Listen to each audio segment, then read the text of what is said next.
প্রিয় সুধী ছাত্রছাত্রী ও অভিভাবকবৃন্দ, আজকের নবীনবরণ অনুষ্ঠানে সবাইকে স্বাগত জানাচ্ছি।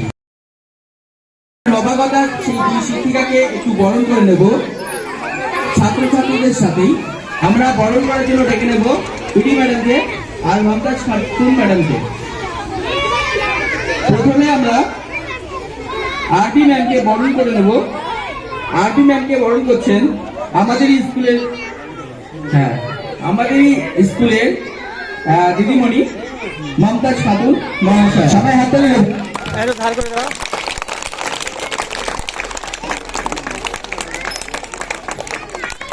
শিক্ষিকা পুষ্পিতা দাস অঙ্কিতা ম্যামকে বরণ করছে। সবাই একটু হাত তালি দেবেন। আমরা সবাই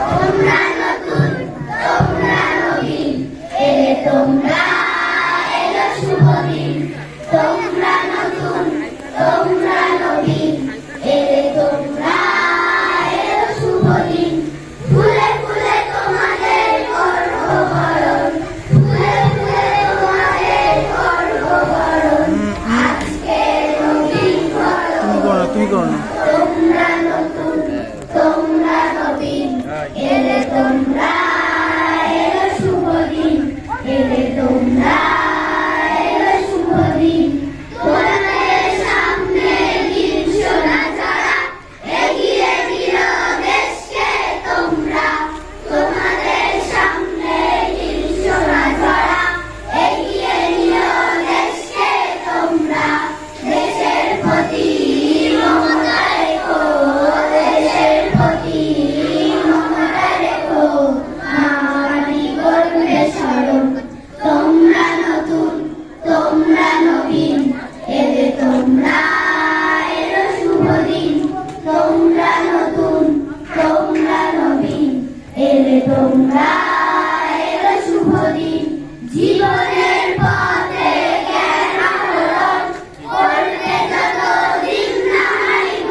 আমরা অনুষ্ঠানকে এগিয়ে নিয়ে যাব।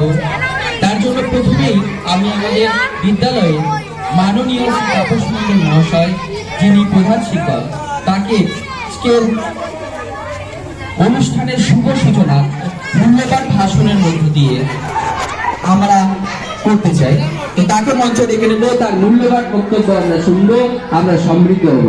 আমি ডেকে নিচ্ছি শ্রী তাপস মণ্ডল মহাশয়কে। উপস্থিত আমার স্নেহের ছাত্রছাত্রী সবাইকে আমার ভালোবাসা জানাচ্ছি এবং উপস্থিত অভিভাবকগণ তাদের সকলকে শুভেচ্ছা জানাচ্ছি এই মহৎ অনুষ্ঠানে আপনাদের উপস্থিত হওয়ার জন্য। তো আজকে নবীনবরণ অনুষ্ঠান আমরা 2020 সালে শুরু করেছিলাম। এই নবীনবরণ অনুষ্ঠান যারা যারা প্রতি বছর আমাদের বিদ্যালয়ে ভর্তি হয় নতুন করে, তো তাদেরকে আমরা বরণ করে নেয় আমাদের পুরনো ছাত্রছাত্রীরা। 2019 সালে প্রথম আমরা করেছিলাম, তারপরে করোনার জন্য কয়েক বছর বন্ধ ছিল। আজকে আবার শুরু করলাম এবছরে আমরা। তো এই নবীনবরণ অনুষ্ঠান বিশেষ করে যারা নতুন ভর্তি হয়েছে তাদের জন্য, নতুন ছোট ছোট বাচ্চারা যারা প্রথমে আসলো তাদের সামনে একটা পরিধিটা বেড়ে গেল। তারা আগে শুধু মা বাবা দাদা দিদি বাড়ি পুষ্পিতা একটু এদিকে আসবে, এগুলোই পুষ্পিতা একটু আসবে, এগুলোই তারা জানতো। তাদের সামনে নতুন শব্দ, স্কুল, ব্ল্যাকবোর্ড, স্যার, ম্যাডাম, আরো কত বই খাতা, এত নতুন শব্দ তারা শিখছে। তাদের কাছে ভাই দিদির একটা সঞ্চয় হচ্ছে। আজকে তারা অনেক সংকোচ করে আসছে, কিন্তু তারা 4-5 বছর 6 বছর এখানে থাকার পরে তারা আবার যখন যেতে চায় তারা চোখের জলে আমাদেরকে বিদায় জানায় এবং তারা যেতে চায় না অনেকে, যে আরো 2 বছর বা 3 বছর এখানে থাকতে পারলে মনে হয় ভালো হতো, এরকম তাদের আবদার থাকে। তো আমরা অনেকে অনেক কিছু ভালোবাসি, কেউ গান ভালোবাসি, কেউ নাচ ভালোবাসি। তো সেইগুলো যদি আমি গান ভালোবাসি, আমার গান ভালো লাগছে, তাই বলে আমার সামনে যদি সবসময় গান দেওয়া হয় আমার একসময় ভালো লাগবে না, বা আমার নাচ ভালো লাগছে, নাচ যদি আমাকে সবসময় দেখতে দেওয়া হয় একসময় আমার আর ভালো লাগবে না নাচ। কিন্তু যেটা আমরা সবসময় করে থাকি সেটা হচ্ছে আমরা ভাবি, এই ছোট ছোট শিশুরাও ভাবছে, আমরাও ভাবছি, আমাদের উদ্দেশ্য হচ্ছে তাদের এই ভাবনার পরিধিটাকে বাড়িয়ে দেওয়া। স্কুল মানে ইট কাঠ পাথরের তৈরি, সেটাতে প্রাণ সঞ্চার করে এসব সহজ শিশুরা, আর তাদেরকে সঠিক পথ দেখায় আমাদের শিক্ষক মহাশয়রা, শিক্ষক ম্যাডামরা যারা আছেন তারা আন্তরিকভাবে প্রতিদিন সকাল বেলা নির্দিষ্ট টাইমের আগে আসছেন, তাদের পড়াচ্ছেন, প্রতিটা ক্লাস যত্ন সহকারে তাদের লেখা দেখছেন, তাদের পড়াচ্ছেন। মিটিং এর সময় এমনকি তাদের খাওয়ার চট পর্যন্ত আমাদের শিক্ষক মহাশয়রা পেতে দিচ্ছেন, এবং বাড়ি যাওয়ার আগে পর্যন্ত তাদেরকে যতটা সম্ভব শেখানো যায়, যতটা সম্ভব তাদের ভালো করা যায়, তাদের উন্নতি করা যায়, তার জন্য আপ্রাণ চেষ্টা করছেন। তার জন্য কিন্তু এই স্কুলটা একসময় বন্ধ হয়ে যাওয়ার লিস্টে নাম ছিল, মাত্র 56 জন বাচ্চা ছিল, আর শিক্ষক ছিল আমি একজন।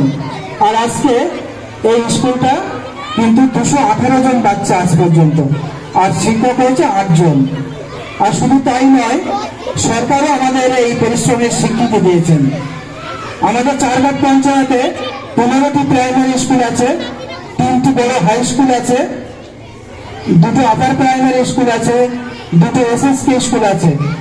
কিন্তু তা সত্ত্বেও এই গোপালপুর একটি স্কুল একমাত্র স্কুল যে সরকারের হাত থেকে নির্মল বিদ্যালয় পুরস্কার পেয়েছে। তো এই যে আমাদের এই কর্মযজ্ঞ, এটা আপনারাও আমাদের সাথে সাথ দিচ্ছেন, যারা অভিভাবকরা আছেন তাদেরকেও আমরা অসংখ্য ধন্যবাদ জানাবো বিদ্যালয়ের পক্ষ থেকে, যে আপনারা আমাদের উপরে ভরসা রেখেছেন। আশেপাশে এত স্কুল আছে, তবু আপনাদের বাচ্চাদের এই সকালবেলা আজকে আসতে বলেছি সেজে ড্রেস করে আপনারা পাঠিয়েছেন, যখন যেটা বলছে আপনারা করে পাঠাচ্ছেন, এতে আপনাদেরও কৃতিত্ব কম নয়। আপনারা পাশে থাকুন, সাথে থাকুন, আপনাদের বাচ্চা আমাদেরও বাচ্চা, আমরা যতটা সম্ভব তাদেরকে এগিয়ে নিয়ে যাওয়ার চেষ্টা করব। আগামী ভবিষ্যতে তারা এই গ্রাম, এই স্কুল, সর্বোপরি আমাদের দেশের নাম উজ্জ্বল করবে, এই আশা রেখেই আমি আমার বক্তব্য শেষ করছি। ধন্যবাদ মাননীয় প্রধান শিক্ষক মহাশয়কে তার মূল্যবান বক্তব্য আমাদের সাথে শেয়ার করার জন্য। আমরা তার বক্তব্যে সমৃদ্ধ হলাম। আজকের নাটক প্লাস্টিক আসুন। ভোম্বলের বাড়িতে হঠাৎ একদিন একজন কিম্ভূত কিমাকার লোক এসে হাজির। তার হাতে পায়ে সারা গায়ে প্লাস্টিকের ক্যারি ব্যাগ, ভাঙা প্লাস্টিক, মগ, বোতল ইত্যাদি ঝোলানো। সে ঘরে ঢুকেই চিৎকার লাগিয়ে দিল,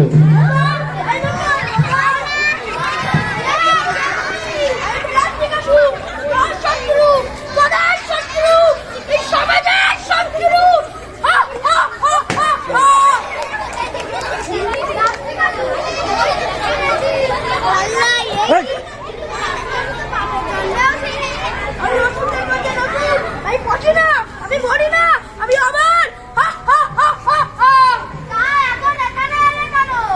সেদিন যে আমাকে এত গালি দিয়েছিলি, আমাকে ব্যবহার করবি, প্রয়োজন দিতে গেলে ছুঁড়ে ফেলে দিবি, আমার মধ্যে করে মাছ মাংস এনে খাবি, গরম গরম মিষ্টি এনে খাবি, আবার শেষে গিয়ে ছুঁড়ে ফেলে দিবি, আমার গালিও দিবি।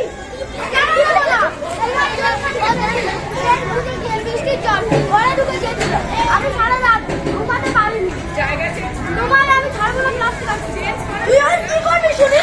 তোমার আমি বুঝে নেবো, তাতেও আমি মরি না, তাতেও আমি মরি না, তোমার আমি পুড়িয়ে দেবো, তাতেও আমি মরি না, তাতেও আমি মরি না, তোমার আমি ছাড়বো না প্লাস্টিক আসুন।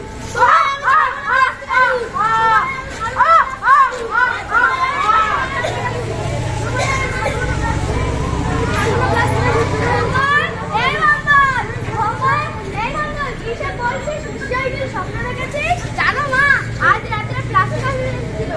প্লাস্টিকের সে আবার কে? ও বুঝেছি, ওই যে বলেছিলাম না প্লাস্টিকের ক্যারি ব্যাগ আমাদের শত্রু। তা প্লাস্টিককে ধ্বংস করা যায় না বাবা? না, প্লাস্টিক কোনোভাবে ধ্বংস হয় না। বিশেষ করে প্লাস্টিকের ক্যারি ব্যাগ আমরা যদি ব্যবহার করে কমিয়ে দিতে পারি তবে এই দূষণের হাত থেকে মুক্তি পাবো। তাহলে চলো না বাবা, কাল থেকে না আজ থেকেই আমরা প্লাস্টিক ব্যবহার করা বন্ধ করে দিই। হ্যাঁ, এই নিয়ে আমি একটা গান লিখেছি, চলো সবাই মিলে গাই।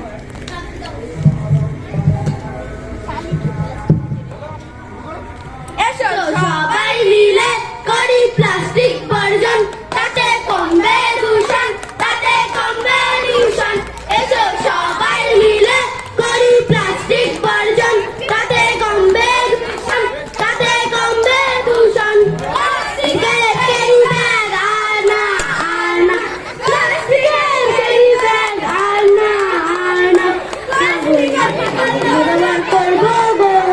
এসো সবাই মিলে করি প্লাস্টিক বর্জন, তাতে কমবে দূষণ, তাতে কমবে দূষণ।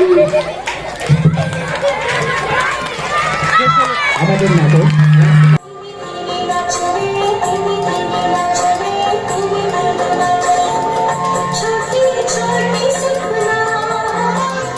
স্মরণ করার দিন। বড়রা ছোটদের বরণ করবে এবং দুটি শিক্ষিকাদেরও বরণ করা হবে। কবিতার নাম কিনান ছেলে, কবি কাশীনাথ সাহা। কিনান ছেলে দেড়টার সময়, হ্যাঁ